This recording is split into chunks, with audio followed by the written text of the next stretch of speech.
Ruben Amorim could find himself in a dilemma next season because we all know that he wanted these 5 players gone. In fact, he desperately wanted them to be sold before the preseason started, yesterday being Monday. And in any marketplace, in any business at all, desperation to sell is never a good thing because people, your competitors, your suitors, whatever, your buyers, will price you out, right?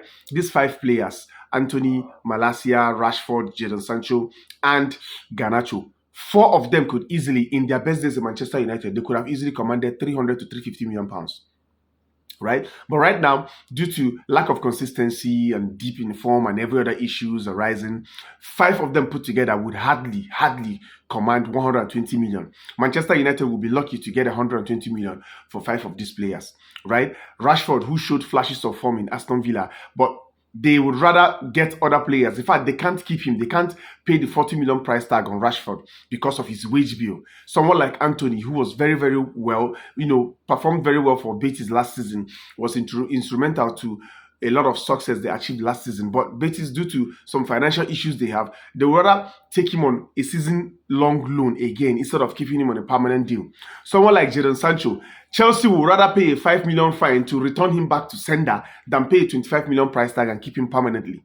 Right? Malacia, no one is even talking about Malacia. I don't even know what is going to happen to that one. Then Garnacho has, a different issue altogether.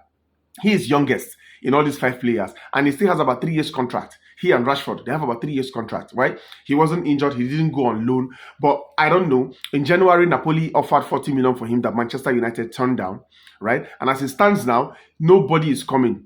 Napoli has looked to other options. Juventus, who initially made a bid for him, is now looking at other options. Then Chelsea also made a bid for Garnacho in January, but now with the addition of Gittins and João Pedro into their squad, there is no reason why they will ever look at Garnacho's way again. So as it stands now, nobody is coming for Garnacho. Nobody is coming for all these 5 players. And if the transfer window closes at the end of August, and nobody has submitted any meaningful bid for these players, it means that 5 of them will return back in Manchester United.